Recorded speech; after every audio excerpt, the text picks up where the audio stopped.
AITA for refusing to let my sister's kids stay with me after what they did to my house. So for some context, I, 33F, live alone in a small but cozy house I bought 3 years ago. It's nothing huge, 2 bedrooms, a garden I put a ton of work into, and a living room I finally decorated the way I've always wanted. I'm not rich by any means, but this house is the product of years of saving and working 2 jobs. It's my sanctuary. My older sister, Laura, 38F, has 3 kids, 14M, 11F, and 8M. She's a single mom, and honestly, I respect her for how hard she works. But she also has this bad habit of assuming everyone around her should help her out whenever she's in a bind. I've babysat her kids countless times, helped with rides, even lent her money a few times. I don't hate helping, but it's starting to feel like an expectation rather than a favor. Back in August, Laura called me out of nowhere asking if her kids could stay with me for a few days because her apartment was being fumigated after a pest problem. I said sure, no problem, thinking it would be like 3 or 4 days. She dropped them off with bags of clothes and tablets, said she'd be back on Sunday. Well, Sunday came and went, and I got a text saying the extermination had to be extended, so it would be another week. I wasn't thrilled, but I told her it was fine. I like my nieces and nephews, though they can be a handful. By day 4, things started going downhill. First, I noticed my living room wall had weird black smudges. Turns out the 8-year-old had been rolling a toy car with muddy wheels across the walls because it makes tracks like real cars. Then, my 11-year-old niece decided my vanity was a perfect place to play makeover, and she spilled foundation and nail polish all over the wooden dresser. I kept cleaning up after them, thinking, okay, kids make mistakes, I'll just talk to Laura when she gets back. But the final straw came that weekend. I woke up to this awful smell coming from my kitchen. The boys had decided to cook breakfast for me. They tried to fry bacon and eggs. Using metal utensils on my nonstick pan, grease splattered everywhere, and they somehow managed to melt part of the plastic spatula onto the burner. My smoke detector was blaring, and there was oil dripping down the counter. When I asked where they learned to cook, they said, "Mom lets us use the stove all the time." I texted Laura that morning and told her the kids were getting into dangerous stuff, and I needed her to pick them up sooner. She said she was working doubles and couldn't come yet, but she'd Venmo me a little extra for food. Spoiler, she never did. The 3rd week rolled around, and I'd had enough. My house looked like a war zone. My couch had slime stains, my plants were trampled, and my dog was constantly hiding because the youngest kept chasing him around with a toy drone. I told Laura she needed to come that night, or I'd drive the kids to her place myself. She finally picked them up, but instead of apologizing, she got angry at me. She said I was being dramatic and that kids will be kids. I reminded her that my house wasn't a playground and that I'd spent hours cleaning up their messes. She said, "You don't understand how hard it is raising 3 kids alone. You have no idea what it's like." After they left, I spent almost 2 full weekends deep cleaning. My bathroom sink was clogged with hair and glitter, and one of my dining chairs had a cracked leg. When I added up what I'd have to spend to repair or replace things, it came in nearly $600. Fast forward to last week. Laura called again, asking if her kids could stay with me for just 2 nights because she had to go out of town for a work conference. I immediately said no. I told her I love her kids, but I couldn't deal with another round of chaos, and I still hadn't fully repaired everything from last time. She blew up at me. She said I was abandoning family, and that a good aunt would always help when needed. She even told our parents that I was holding a grudge over some spilled nail polish. My mom texted me saying, "You should help your sister. She doesn't have anyone else." My dad was more neutral, saying I had the right to set boundaries, but should keep in mind that family helps family. Now Laura's been passive-aggressively posting on social media about selfish people who only care about their furniture more than their family. Some mutual friends have even hinted that maybe I should have just taken the kids for 2 days to help her out. I keep going back and forth on it. On one hand, I do feel bad for her. She really doesn't have much support, and I know being a single mom is exhausting. On the other, I feel like she took advantage of me before, and I'm not obligated to sacrifice my peace and home again. It's not like I said I'd never help again, but I need some assurance that the same thing won't happen. I even told her that if she wanted to watch them in the future, she'd have to cover any damages and maybe stay the first night to help settle them in. She said that was insulting. Now I'm this selfish one in the family group chat, and Laura isn't talking to me. My mom's planning Thanksgiving and said she hopes I can put this behind me by then. But honestly, I'm not sure I can. I'm still anxious thinking about the state of my house after their last visit. I keep wondering if I overreacted by refusing this time. Maybe 2 nights wouldn't have been so bad. Maybe I'm just being too protective of my space. But another part of me thinks that if I say yes again, she'll never stop asking, and I'll just keep resenting her more each time. So, AITA for refusing to let my sister's kids stay with me again after what they did to my house, even though she really needed help.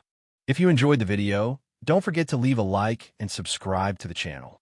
It helps the content grow and motivates me to create even more great videos. Turn on notifications so you don't miss any new uploads. By the way, I'm curious, when do you usually watch my videos? While working, studying, or just relaxing at home? Let me know in the comments. I'd love to hear from you. Thank you for your support. AITA for refusing to attend my brother's wedding after finding out I'm only invited as a decoy guest. I, 29F, have an older brother, Evan, 32M, who is getting married next month to his fiancée, Claire, 30F.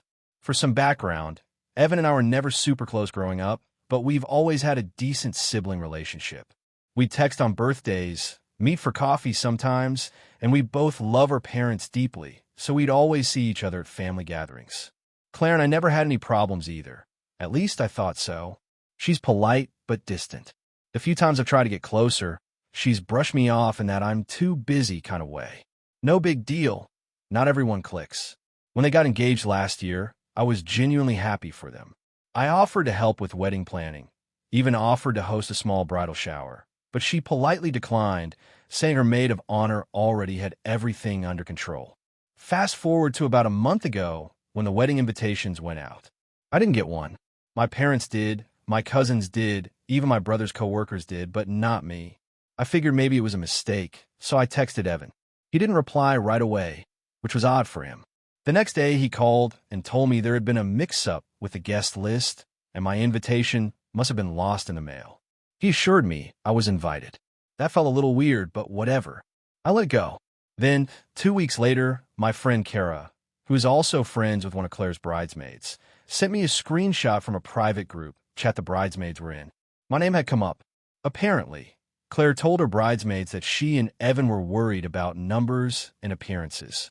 Her family is very wealthy and has a reputation for holding extravagant, exclusive events. Claire said my brother didn't want to exclude family, but she also didn't want too many non-professional-looking guests. She described me as sweet but not very photogenic, and said she didn't want me sitting near the main tables or being in group photos.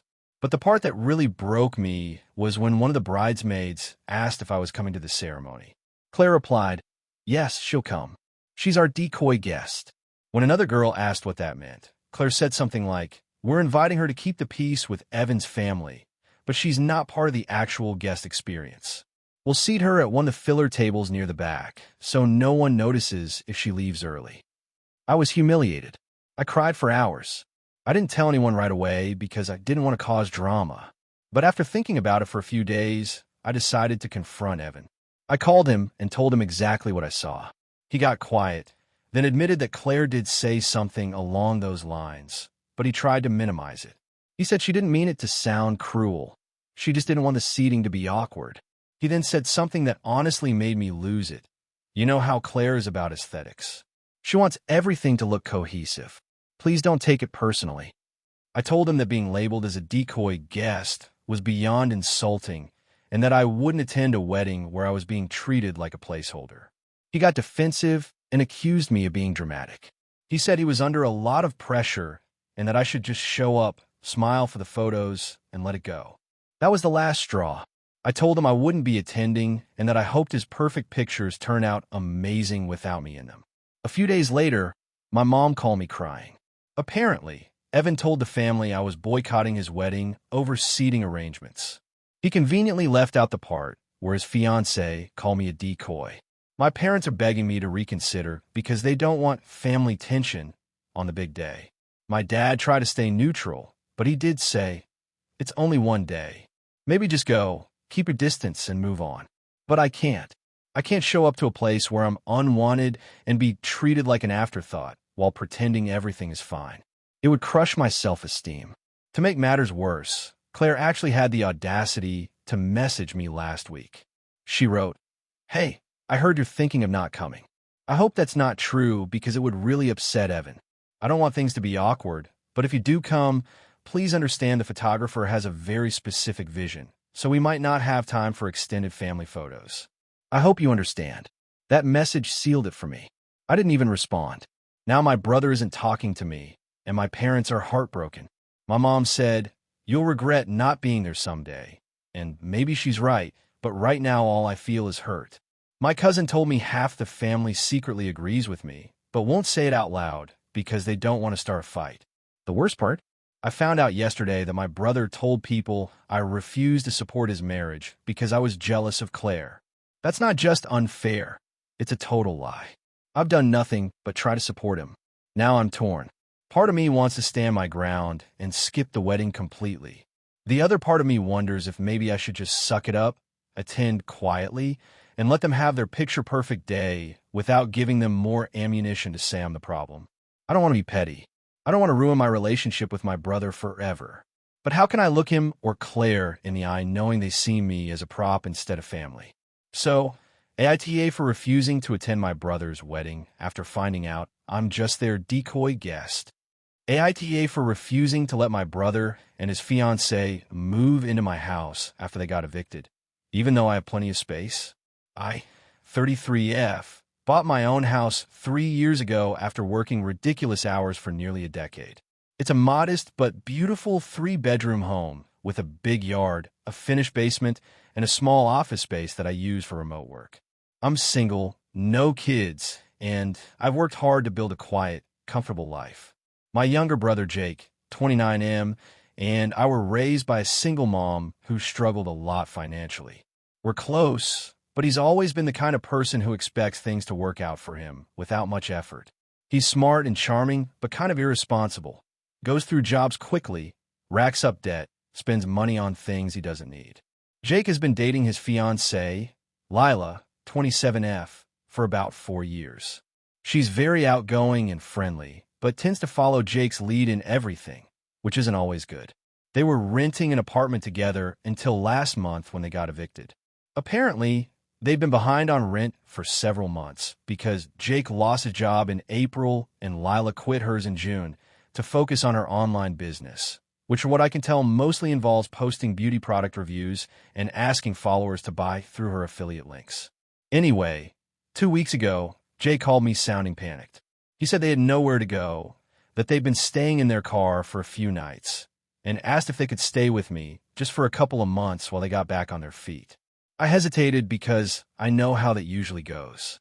When Jake crashes somewhere, he tends to stay indefinitely, make a mess, and not contribute to bills. Still, I told him I'd think about it. I wanted to help, but I also didn't want to disrupt my peace. I asked what their plan was, if they were both looking for work, and if they'd be willing to pay a little toward utilities and groceries. He got defensive immediately, saying he didn't expect me to charge my own brother rent when he was in a crisis. That rubbed me the wrong way. I told him it wasn't about rent. It was about responsibility. I offered a compromise. They could stay for 2 weeks while they figured out something more permanent, but they have to clean up after themselves, respect my space, especially since I work from home, and contribute to food and utilities. He said he'd talk to Lila. The next day, he texted me a list of conditions they wanted if they moved in: access to the office so Lila could film content, use of my car when needed since theirs was unreliable, and the ability to have friends over on weekends because they needed a social outlet. I was honestly stunned. I called him and said absolutely not, that my office is off limits, my car is not communal, and I wasn't turning my home into a hangout spot. He got angry, said I was acting controlling and selfish, and accused me of thinking I was better than them just because I own a house. After that, I told him I'd changed my mind completely. I said I wasn't comfortable with him staying at all given his attitude. He hung up on me. A few days later, my mom called, clearly having been fed a very different version of the story. She said she couldn't believe I'd turned my back on family, especially when I had all that space just sitting there. I tried explaining that I had offered to help and that Jake's demands were unreasonable. She said I should be more compassionate because Jake has always struggled and that I could afford to let them stay a while. Now my mom barely talks to me unless it's to guilt-trip me about Jake. My brother has been posting vague things online about fake family and how people change when they get money.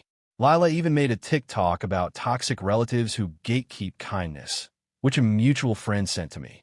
A week ago, Jake texted again, saying they'd found a motel but could only afford it for another week and that they were desperate. He asked again if they could stay just until Christmas.